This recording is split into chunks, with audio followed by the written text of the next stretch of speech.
Hello नमस्कार everyone, मैं अमोल कासर आपका स्वागत करता हूं। दोस्तों, आज के इस वीडियो में हम लोग ग्रीन जीएनपी इस कंसेप्ट को पढ़ने वाले हैं।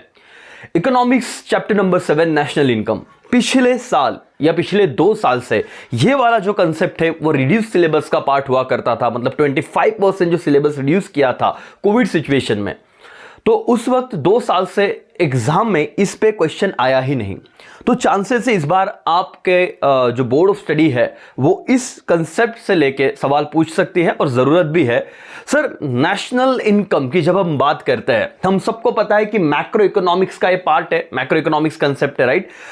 उसके बाद यहां पे पूरे कंट्री में साल भर में अलग अलग इसके मेथड्स भी है कि कितना इनकम हमने कमाया मेजर किया जाता है। बट कुछ बातों को हम भूल जाते हैं।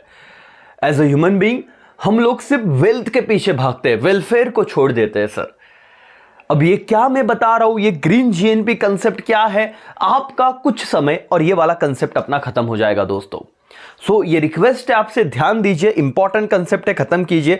पहले मैं आपको कुछ इमेजेस दिखाना चाहूंगा। लेट्स सी कि आप लोगों को यहां पे ये जो अर्थ का इमेज दिख रहा है, राइट, क्या सीन, क्या आपके दिमाग में जहन में आ रहा है कि सर हाँ, बहुत सारा ना नुकसान हो रहा है, सी पॉल्यूशन बहुत सारा हो रहा है। इंडस्ट्रियलाइजेशन की जब आप बात करते हो तो आप एक साइड को तो देखते हो कि देश तरक्की कर रहा है, डेवलपमेंट हो रहा है, पैसे कमाए जा रहे हैं।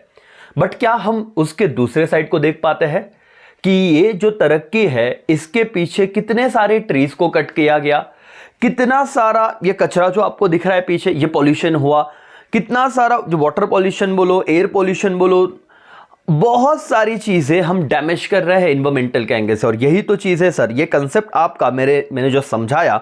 Now explain the concept of green GNP, आपके टेक्स्ट बुक का क्वेश्चन है और मैं आपको कह रहा हूं कि हर एक क्वेश्चन टेक्स्ट बुक से कीजिए ही कीजिए, क्योंकि बोर्ड एग्जाम में उससे बाहर आता ही नहीं।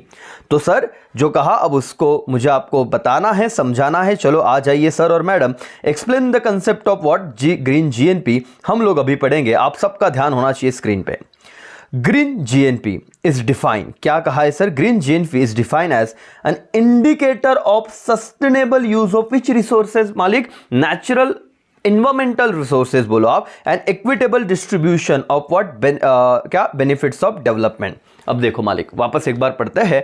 ग्रीन जीएनपी डिफाइंस, क्या डिफाइन करता है, इंडिकेटर, सही साइन है, indicator of sustainable use of natural environments and what equitable distribution of जो बेनिफिट है, राइट, डेवलपमेंट में उसका। दूसरा क्या हम समझ रहे हैं sir, see everyone, gross national product, see everyone, gross national product GNP does not consider the cost resulting from production activities, जो भी हम प्रोड्यूस कर रहे हैं ना, मैन्युफैक्चरिंग एक्टिविटी कर रहे हैं। तो उन्होंने कहा कि जब हम जीएनपी पढ़ते हैं ना सर, तो उसमें एक चीज कंसिडर नहीं की जाती। क्या लैंग्वेज देखो, जीएनपी डज नॉट कंसिडर, क्या sir, cost resulting from production activity in terms of environmental pollution, depletion of what natural resources, कि जो आप प्रोडक्शन कर रहे हो तो आप जीएनपी ग्रॉस नेशनल प्रोडक्ट की तो बात कर रहे हैं, बट उस वक्त आप ये चीजों को कंसीडर नहीं कर रहे। कौन सी 2 चीजें sir, environmental pollution and depletion of what natural resources. So इसीलिए mere raise in GNP will not reflect improvement in the quality of life if it is increase environmental pollution or reduce the available resources for future generation। IMP sir underline कीजिए।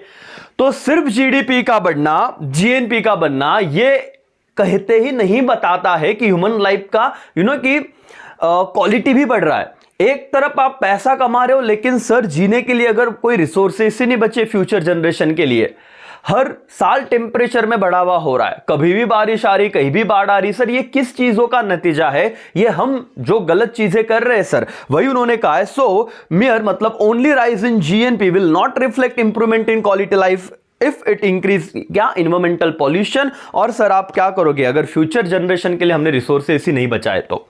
आगे therefore मालिक, GNP, green GNP has been introduced to measure economic welfare, underline करना sir. Green GNP को क्यों लाया गया, क्यों introduce किया गया सर, ग्रीन जीएनपी को इंट्रोड्यूस किया गया to measure what economic welfare. 4 point हो गए बेटा।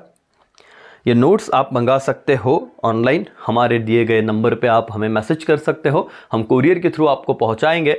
डिटेल्स आपको व्हाट्सएप नंबर पे मिल जाएगा। ग्रीन जीएनपी के 4 point sir, N indicator of sustainable use of natural environment and equitable distribution of benefit of employment development। दूसरा, gross national product GNP does not consider क्या sir, cost resulting from production activity in terms of environmental pollution and depletion। ये समझ गया तुमको। So सिर्फ GNP बढ़ना ये कभी भी रिफ्लेक्ट नहीं करता कि क्वालिटी ऑफ ह्यूमन लाइफ क्या हो रही, इंप्रूव हो रही है, जबकि अगर आप इन्वायरमेंट पॉल्यूशन और क्या अवेलेबल रिसोर्सेज जो फ्यूचर जनरेशन के लिए वो अगर खत्म करते जा रहे हो तो इसका कोई यूज नहीं है कि आप कितना डेवलप हो रहे हो। दैट्स वाई इसीलिए हम कौन सी कंसेप्ट लेके आए, ग्रीन जीएनपी, जो वेल्थ की नहीं किसकी बात करती है सर, वेलफेयर की करके। अब कैरेक्टरिस्टिक्स है देख ले एक बार, चलो फटाफट, सबका ध्यान यहाँ पे होना चाहिए। मेरे साथ ये 10 मिनट के लेक्चर में आपकी कंसेप्ट क्लियर हो जाएगी, एक क्वेश्चन डन हो जाएगा, इससे ज़्यादा क्या चाहिए सर। अब अगर आपको ये सा भी सवाल पूछ लिया जाता है what are the characteristics of GNP 2 marks के लिए, तो ध्यान देना सर, ये उसी का पार्ट है। 5th point, sustainable economic development, that is development which does not cause environmental degradation, मतलब pollution and depletion of natural resources. ऐसी तरक्की कीजिए जिससे एनवायरमेंट को हार्म ना हो, पहला। दूसरा point, equitable distribution of benefit development, ये ऊपर भी हमने देखा था। And third one, promote economic welfare for long period of time. तो यहां पे वेल्थ की बात नहीं, फोकस किस पे रखा गया है, वेलफेयर पे रखा गया है। तो प्रमोट व्हाट, इकोनॉमिक वेलफेयर। तो सर ये 3 बातों को कैरेक्टरिस्टिक्स में याद रखिए, sustainable economic development, equitable distribution of what, benefit of क्या, development, and promote economic welfare for long period of time. और अगर लास्ट में आप लिख लेना कि मेजरमेंट कैसे किया जाता है जीएनपी का, तो green GNP is equal to आपका normal GNP minus net fall in stock of natural capital और पॉल्यूशन लोड। जितना भी पॉल्यूशन बढ़ा हुआ है, जितनी भी गंदगी आपने बना के रखी है सर, राइट, उसके जो इफेक्ट है, कॉस्ट है, उसे माइनस कर दीजिएगा, ये एस्टिमेट करेगी गवर्नमेंट। ठीक है, तो सर ये था ग्रीन जीएनपी का छोटा सा कंसेप्ट सर। 5 पॉइंट में आप आंसर लिखोगे, आपको पूरे के पूरे मार्क्स मिलेंगे। आपके एक्सरसाइज में जाए चैप्टर नंबर 7 में, बस इतनी बातें आप कर लीजिए, कुछ इमेजेस देखिए सर, आपको भावनाएं समझ जाएगी कि क्या है सर ग्रीन जीएनपी। मतलब हम लोग सारी चीज़ें इतना सही ढंग से करेंगे कि जिसमें कोई दिक्कत किसी को ना आए करके। 1 मिनट से बेटा, यस, अब ये सारी चीज़ें आप एक बार देख लीजिए, ठीक है। सस्टेनेबल डेवलपमेंट, आप लोग रिसोर्सेज को इफ़िशिएंटली यूज़ करेंगे, सारी चीज़ें मतलब इस तरीके से आप ध्यान में रखो कि कहीं पे भी आपको लिखने में दिक्कत ना हो। 5 पॉइंट एक बार देख लो। चलो यहीं पे मैं रुकता हूँ, बाय, टेक केयर, जय हिंद, जय भारत। कोई भी सपना साकार करने के लिए सबसे जरूरी है सही कोच का होना। चुनिए अमोल कासर्स कॉमर्स एकेडमी को और करें अपने 11th 12th CA CSCMA का सपना साकार। Download the app.